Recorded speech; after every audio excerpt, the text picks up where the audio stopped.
Welcome everyone to the Pyreswap Show. Let me just give a quick round of good mornings to everybody in the chat with me. If you're listening on Discord or anything else like that, good morning Abuelito, good morning Dr. Mac. If you're listening on anything that's not Discord, the best chat to chat with me is the one on our Discord. If you don't know how to find our Discord, it should be linked everywhere. Today's an exciting show. We're going to do a very, very in-depth demonstration of active staking. I realized that a lot of people who have learned about this project recently, they're not necessarily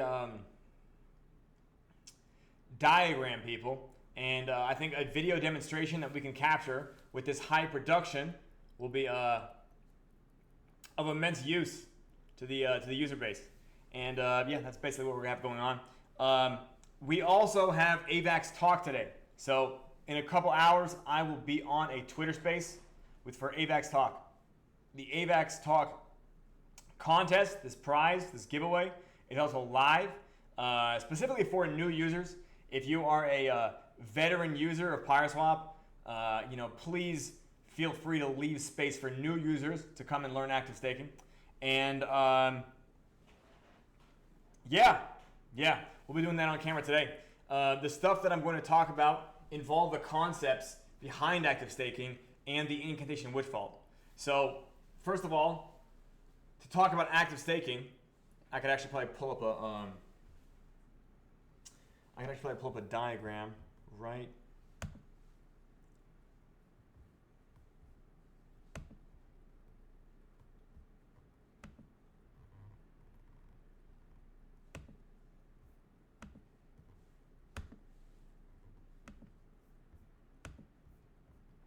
Okay, so right here, it's a little bit, I guess I can't like off center or anything like that. But to talk about active staking versus passive staking, active staking is a differentiator from the staking that you're already familiar with.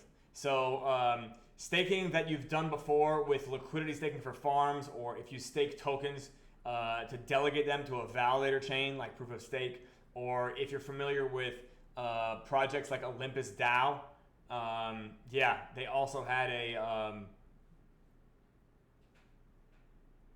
they also had like a staking incentive. And generally speaking, when you stake tokens in passive staking, there's either a positive yield, meaning the amount of tokens you have staked is increasing, or it remains unchanged while being staked. The price of the stake quantity is exposed to market behavior, and this is the type of staking position that you can go to sleep on. You might have heard the term stake and chill before. Sometimes with passive staking positions, you're staked for, if not hours, but days, but weeks, months, and even years. I want to say voting escrow tokenomics even has staking positions that max out at a 4-year stake period. Contrary to that, which is what happens with witch vaults, is active staking. Now, active staking, by the way, can apply to more than just witch vaults, but for the sake of simplicity, we'll just keep it involved with witch vaults.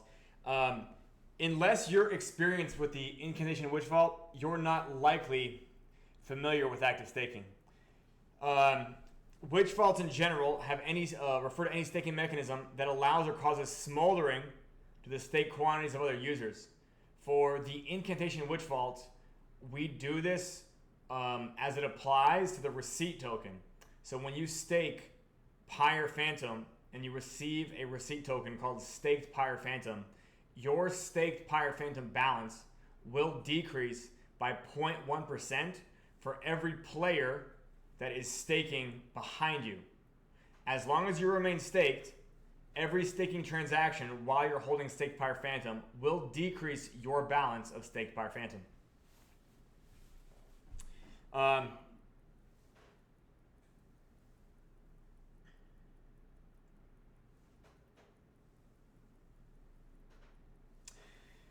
When you stake, you're exposed to negative yield. And what that means here is that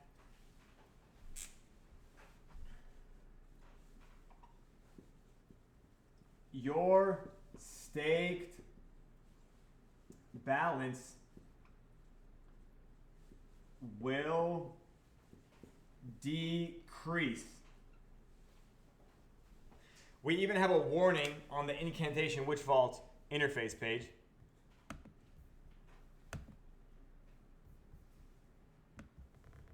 First off, our more famous warning: danger. Oh yeah, could you put me back on share? Danger. This is a witch vault. Read documentation fully before interacting. You don't even need to read it fully. I believe that we put adequate warnings out there, but there's always a few people that need to learn. I want to say right now, there's still 17,000 Pyre Phantom staked, and all of that is just being exposed to negative yield. So every single person, and it's probably not a large number. It's probably like a handful of people that are staked passively. Their staked amount is getting reduced. It's getting reduced over time. Down here right below the buttons, being staked in the IWV potentially exposes your position to negative yield. Participate at your own risk. And what we're getting at here is, this is active staking and not passive staking. I guess we'll just keep going over this until everyone can understand. And by the way, good morning 3Oko, good morning Zonic, good morning ZeroKex, good morning Seabiscuit, good morning Electronic, good morning to everybody else. I realized that there's more people saying good morning to me, and I was behind on my good mornings.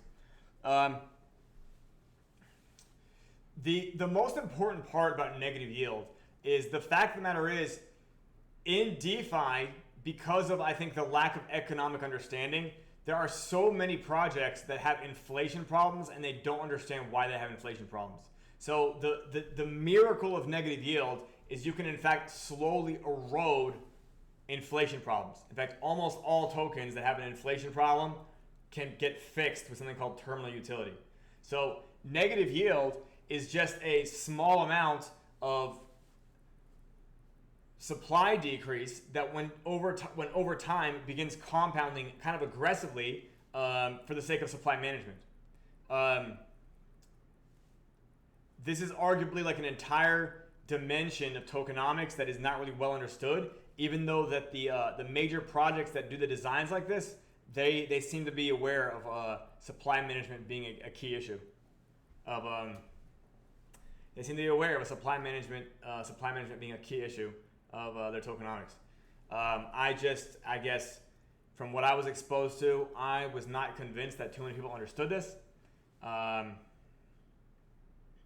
It is what it is. Major projects like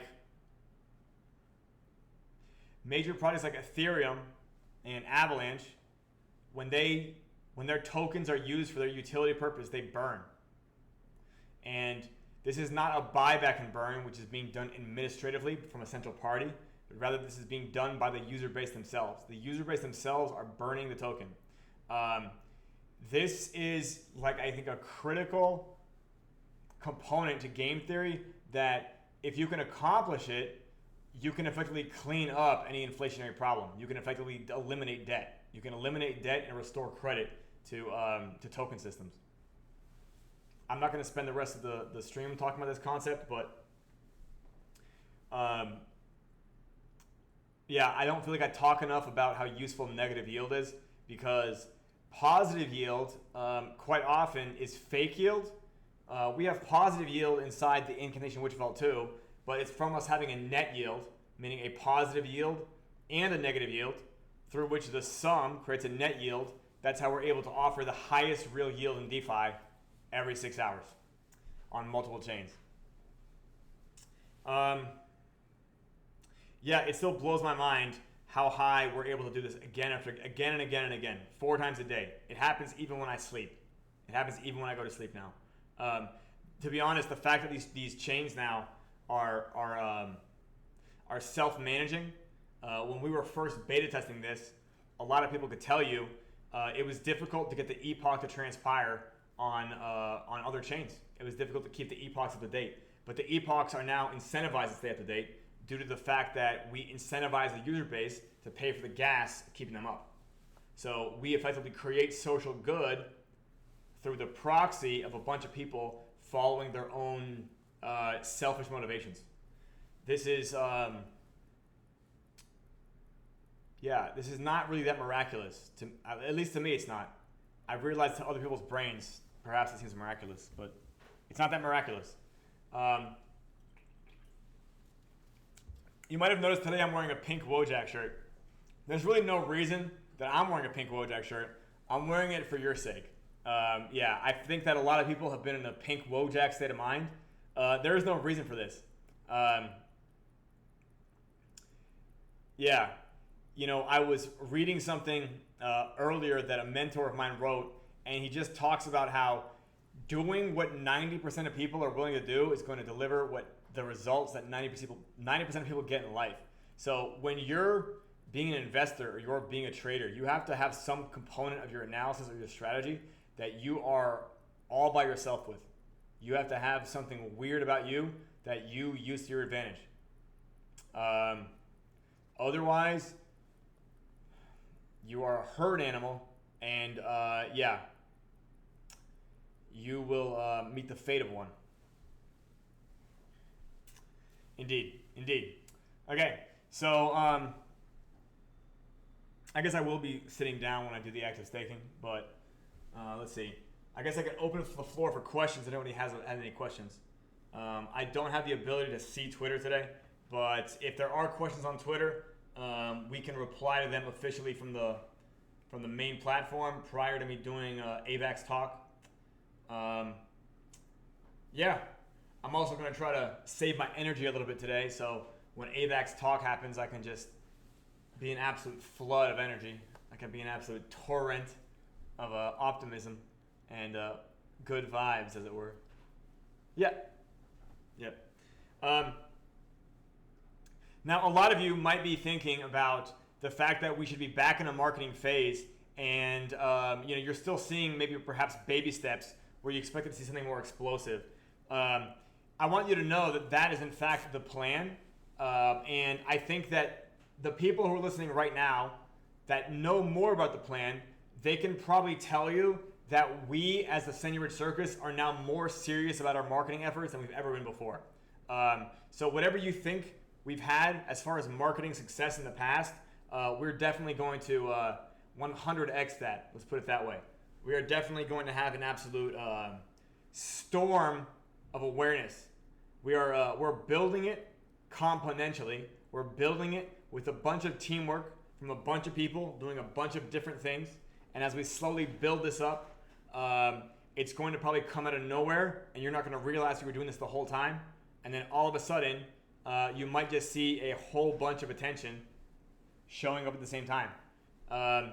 If you've heard me talk about stochastics before,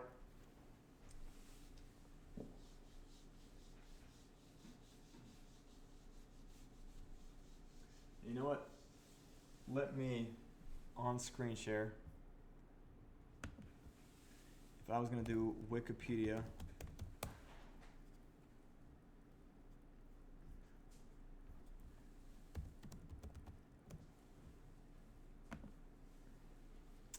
stochastic process. So in probability theory and related fields, a stochastic or random process is a mathematical object, apparently, usually defined as a sequence of random variables in a probability space. Now, I love this vocabulary, where the index of the sequence often has the interpretation of time. Sure. Stochastic processes are widely used as mathematical models of systems and phenomena that appear to vary in a random manner. Examples include the growth of the bacterial population, an electrical current fluctuating due to thermal noise, or the movement of a gas molecule. Stochastic processes have applications in many disciplines such as biology, chemistry, ecology, neuroscience, physics, image processing, signal processing, control theory, information theory, computer science, and telecommunications. Additionally, right there, furthermore, seemingly random changes in financial markets have motivated the extensive use of stochastic processes in finance. I'll tell you this. Clearly, we use them a lot. I'll tell you this as well. Marketing is also stochastic. So first of all, word of the day here is stochastic. Additionally, stochastics are applicable to meteorology and thermodynamics. So stochastic processes include boiling of water,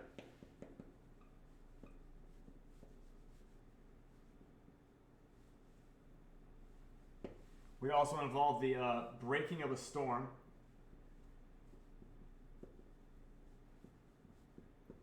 I mean like a, yeah. like a weather storm.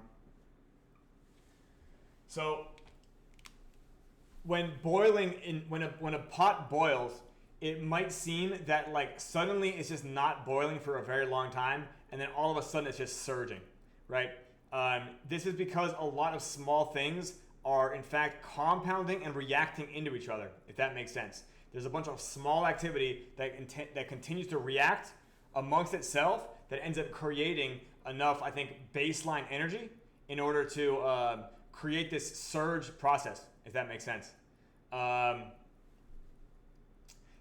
Also, additionally, with thunderstorms, you might have heard something called the calm before the storm before. Well, the calm before the storm is not a calm at all. It's really just the fact of the matter is that there's a whole bunch of things happening at the same time. I believe the way this works is that it almost uses like there's so many waveforms overlapping each other as a storm brews that it ends up kind of being a noise canceling effect, if that makes sense. You have so much noise happening inside the storm cloud that as soon as perhaps you have this reaction deep inside where nucleation happens, the entire thunderstorm is a stochastic process. The way that a lightning bolt kind of breaks across the sky, it might look like it's random as well, but there's definitely a method to the madness. It just requires a lot of multivariable analysis. Stochastics are also heavily included in the design of Pyreswap. Heavily. And the fact of the matter is, this system behaves better when there's more chaos happening. I don't know how to describe that, which is why we need to increase the size of the user base, by the way, because everybody in our community, they all get along with each other and they're all like friends with each other. And believe it or not, we need to grow the size of the user base to the point where that's not the case. Like, I know that might seem a bit counterintuitive because most of the time in Web3, there's just like this constant influx of Ponzi schemes where everybody just gets in the exact same position and everybody keeps buying in and buying in and buying in, and they think they're all best friends because like everything is just going well and everybody likes each other and everybody's doing different things. And and then all of a sudden people suddenly change their minds and the entire community stabs each other in the back.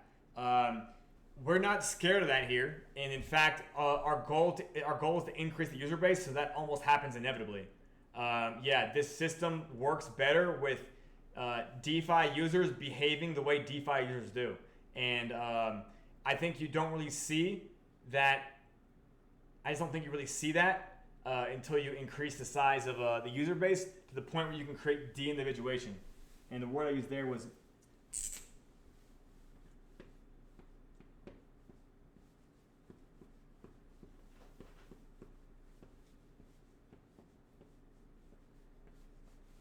de-individuation, and I hope I can read that. Is that legible? Let me take a. Yeah, close enough. De-individuation, because when the player count is small, people don't feel like the game is exactly pseudonymous yet. They don't feel like there's enough of a crowd where people can blend in. Does that make sense? It's when de-individuation happens that people kind of behave more chaotically, and they kind of have a lot more fun as well because their adrenaline levels spike. And effectively, we need to grow the user base until the point until we have de-individuation. Yeah, that's the whole goal. Once we have de-individuation, where effectively, what you're doing is kind of lost in the data, that's when people will kind of behave in the way that is most functional for Pyreswap. And I know that might sound too good to be true, but no, I designed this exactly for the Web3 user base. It's just unfortunate that the Web3 user base hasn't heard of it before, because that would be a lot easier to teach them. But additionally, stochastics, boiling of water, breaking of a storm. I want you to understand that when water is boiling, you have all these small things happening involving pressure and temperature and motion. Does that make sense? And when a storm is brewing, you have all these small things happening involving pressure and temperature and motion. And when we talk about stochastic processes, there's zero reason. The approach we took to marketing in May and June was really, I think, almost like lip service to marketing. And looking back, I don't think that I was really taking it seriously. But I realized that once I can see the stochastic process inside marketing, I realize that when it comes to marketing, you need a whole bunch of small things happening at the same time in order for enough people to think chaos is around them enough to the point that they now feel there's de-individuation. Does that make sense? It's not just that we have a few videos that talk about how great we are, but rather that the average user doesn't even know how many videos we have. Does that make sense? I think that should be the case. Like, the average user should have no idea how many times we've been covered on YouTube, right? Like, that's the goal. And the average user should have no idea how many accounts are actually tweeting about us on Twitter, right? That's the goal. Like, literally, generate this, make it decentralized, and then, and then arguably begin creating the perfect storm. Once you kind of create this, the beginning of a stochastic reaction, it's kind of inevitable the pot will boil. It's kind of inevitable the storm will break. And that is going to be our approach. I don't think I've ever been more bullish about our marketing efforts until we decided to go with this approach, and that probably was earlier in August. But I just realized that Pyreswap is competing with a whole bunch of trash projects, and the trash projects are arguably probably willing to do more on the marketing side than we were willing to do, because we felt that it was going to be obvious that people could see what we built. But I realized that for the amount of awareness we need to raise, maybe only 10% of people can really see the value in it. Maybe only 10% of people who learn about the project have the ability to wrap their head around it. So in order for us to really hit our user base goals, we just need to scale the awareness all the way to the fucking moon. And that's our approach. And more on that soon. But I do want you guys to know, our approach to marketing here is, we're now going to knock it out of the park. Before I think that I was kind of guessing at it, but I definitely did the time to learn about it and do research, especially during the month where we did no marketing. And I definitely feel a lot more like I know what I'm doing now. And I'm using the power of teamwork, the power of friendship, in order to get marketing just going like this, just going like that. Anyways, more on that soon. You could say that you can expect a curve of immense convexity, an upward convex curve. That's enough for stochastic processes. But yeah, stochastic processes are everywhere around you. And it's just the fact of the matter is, you don't want to trust your eyes on thinking about all the moving things. I think that when I talk about stochastics, people try to use the eye of their skull to visualize stochastic processes. And no, you're going to be able to visualize stochastics better with your eyes closed. I don't know if that makes sense, but you can't really think about maybe all the things happening inside a pot of boiling water, or all the things happening in a thunderstorm, or the way that suddenly nobody heard about a project and suddenly everybody hears about a project. It's a whole bunch of things happening at the same time. It's multivariable, and it comes from multi-directions. I'm no stranger to multivariable calculus, so I feel like it's the right thing to do is to play to my strengths, and that's what we're going to do with marketing as well. Anyways, good morning, Tendai. Good morning, Electronic. Good morning to whoever else. Sorry, I can't see everything right now. Well, now it's the ultimate moment, and I'm going to now prepare for actual demonstration. We're going to attempt to do a recording-worthy version of active staking today. So I will move this here.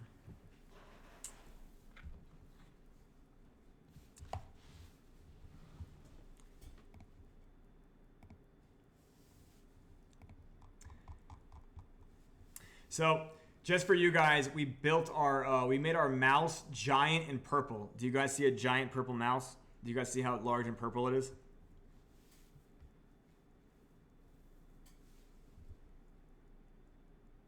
Good afternoon, Ryu. Good afternoon.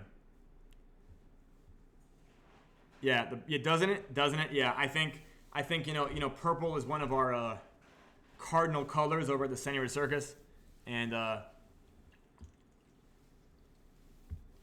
think it's a good fit. It's a good fit on brand. I think everybody can see it. So, first of all, here we have about 4 minutes left. We're looking here at Professor Fide's Elastic Supply Dashboard. And this dashboard right here is basically an understanding of what supply is doing over the epochs. So if supply is going up or supply is going down, you can effectively extrapolate what supply might be doing from these data points. These data points do not paint the whole picture for you. In fact, no data does that. No data does that. Okay? The fact of the matter is, this right here is to give people a glimpse of understanding so that they can, in fact, study it and begin wrapping their brains around it. This data is useful if you understand it. And if you don't understand it, you just need to spend more time looking at it. Yeah. Eventually, your own pattern-seeking brain will figure it out. Trust in your own pattern-seeking brain. So today, this wallet, we do have a current balance of Pyre Phantom. So we are looking right now at, first of all, Epoch 993.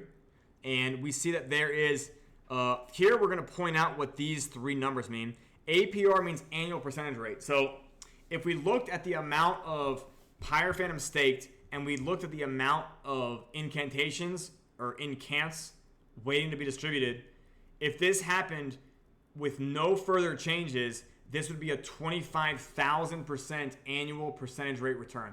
That, by the way, is real yield. That is not fake yield, okay? That's not like the type of APR you used to see from fake yield projects. This is real yield. Now, there is, in fact, a bit of a caveat there. These numbers, APR, DPR, and EPR, APR meaning annual percentage rate, DPR meaning daily percentage rate, and EPR meaning epoch percentage rate, these rates will be compressed as the amount of Pyre Phantom being staked increases. So you should expect to see that in the ultimate minute. We have about 2 minutes and 30 seconds left, and in the ultimate minute, you'll begin to see a stampede of token rush in. In fact, you can see here the 24-hour high and low for this amount in this incantation witch vault was 895,000 and the low was 17,000. So arguably the low was the amount that we probably just saw, but the high was 895,000. So if you want to get a glimpse of how much money you're going to see stampede in the ultimate minute, it might be to the tune of 800,000 Pyre Phantom. Right now, Pyre Phantom's price is arguably around 1/100th of where Phantom's is. But after Genesis is over, it's impossible really to inflate it more than it climbs. Yeah, it's really impossible to inflate it more than it's willing to climb. And it climbs through its own terminal utility. Pyre Phantom is always getting bought and it's always getting burned, no matter what. It's always getting bought and it's always getting burned. And that's almost like a guarantee. So it's getting bought and it's getting burned by the activities the user base is doing. It has nothing to do with what I'm personally doing. Naturally, it gets bought and it gets burned more and faster with a larger user base. More on that later. But anyways, since we're recording and I'm going to do this demonstration for the sake of everybody who needs to learn how this works, I'm going to wait here till the final minute. I'm going to wait till we say 3, 2, 1, and 0. And since I already have a balance of Pyre Phantom, what I'm going to do is I'm going to stake it inside the Incantation Witch Vault. So I'm going to click this button. I'm going to stake my entire balance. And I'm going to approve it through my wallet, I think. Right?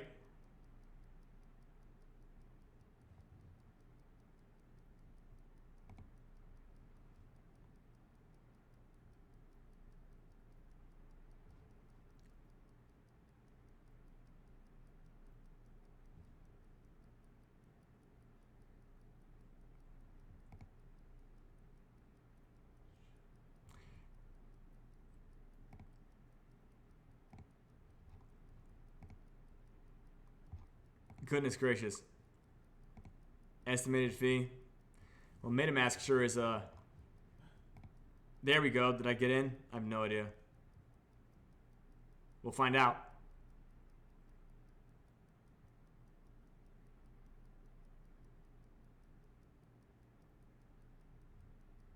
Okay, looks like I got in. Did I? Or did it just confirm? No, I think it just blocked me.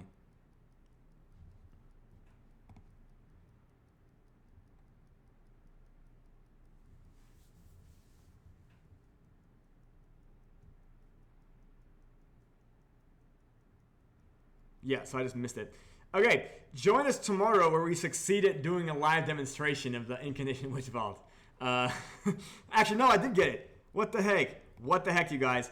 I succeeded at doing it. I have no idea. That's the magic of active staking. Miracles do happen. Anyways, so you can see that the yield here is perhaps a little bit less than 1%. Yeah, a little less than 1%. And I will unstake any second now.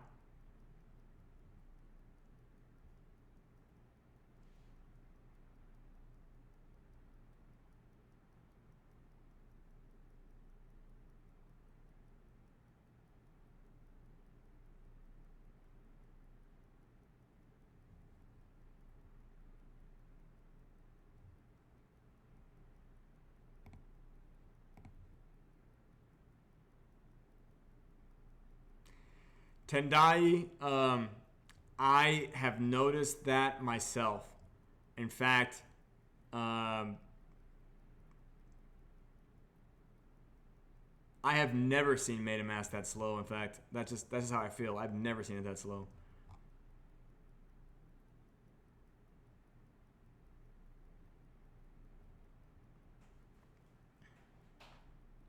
Okay, well, at least it seems to process my transaction. Normally the UI will actually jump. Oh, Rabby's even slow. Okay, well, I was gonna say I might just switch to Rabby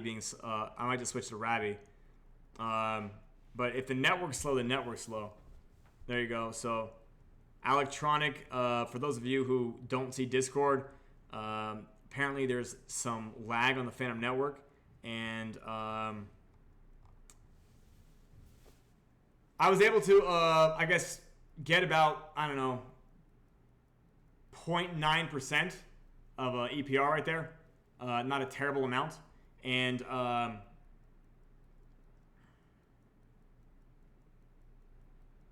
yep.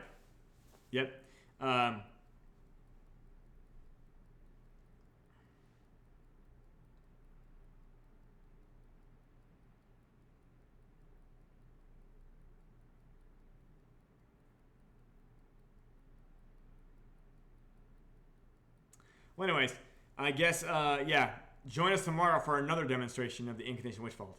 I'm going to probably end it right here because I'm going to be on AVAX Talk later today, and I encourage you guys to all join for that. That would be great if you guys could join for that, because the more people in the audience that are actually gigantic Pyreswap fans, the more likely that my shilling will be convincing. Does that make sense? The more social proof that's already there, the more support that it has in that audience, the more likely I'll be able to convince newcomers to try it out as well. Anyways, if you're having network problems, apparently changing your RPC might help. But other than that, if no one else has any questions, I want to thank you guys so much for coming to the Pyreswap Show. And we'll be signing off here. Do I give my salute? There we go.